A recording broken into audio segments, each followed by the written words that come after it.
Hello, my beautiful little friends. Welcome to our special explainer today. Oh, I am just so happy you're here. Today, we are going to look at a really magical story all about our big, beautiful world. It's called The Magic of the Outdoors. So get super comfortable, open your ears nice and wide, and let's start our fun journey together. So, are you ready to go on a nature walk? No, I know, we're sitting down right now, but guess what? We can use our big, bright imaginations.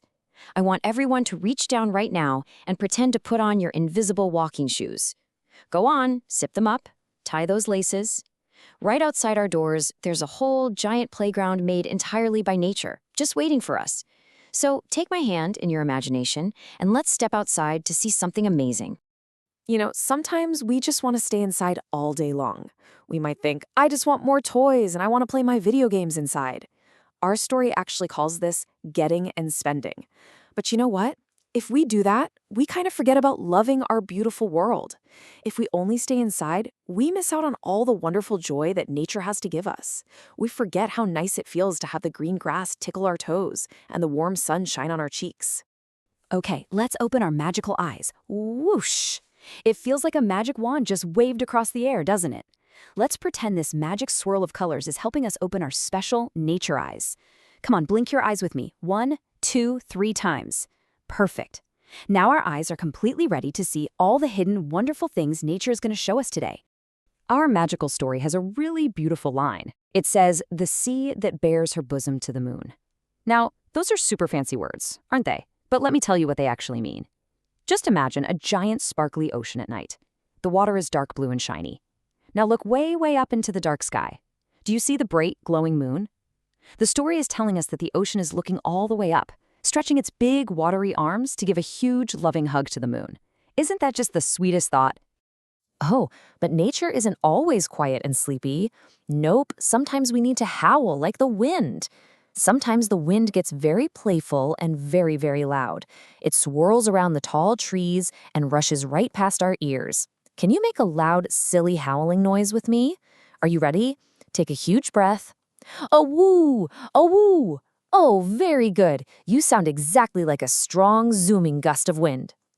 Wow, you sounded just like the story when it says, "The winds that will be howling at all hours." You see, our story tells us that nature is just packed with energy.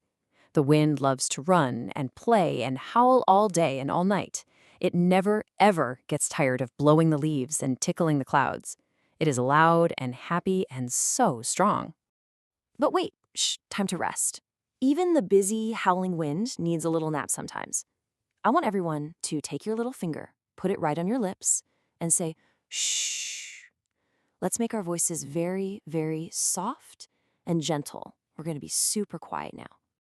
Listen to how sweet these words are, and are upgathered now like sleeping flowers. Just imagine a tiny little red flower in a garden.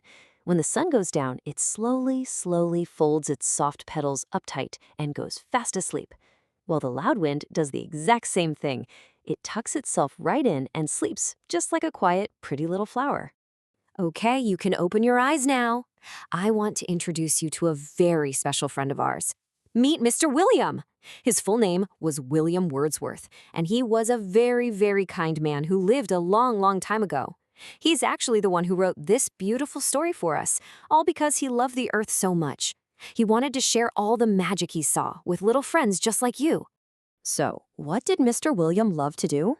Well, he lived in this gorgeous, green place called the Lake District. And he definitely didn't want to stay inside all day. No way. He spent his hours walking up really high in the hills. He loved exploring the deep, shady woods. And when he went home, he loved using simple, natural words to write his poems. He did that so that absolutely everyone, even you and me, could understand his happy feelings about nature. Mr. William had the most wonderful imagination. So, are you ready to meet his magical sea friends? Oh, I think you are. Let's turn on those cartoon imaginations again. We are going to dive deep, deep down into the sparkly blue ocean and meet some very special creatures from long, long ago. Get ready. Let's learn a brand new, super magical word today. Pagan. Can you say pagan? A pagan was a person from a really long time ago who just loved magical stories about the earth. Mr. Williams said he sometimes wished he could be like them. And do you know why? Because they saw magic in absolutely everything. Every tree, every rock, and every wave.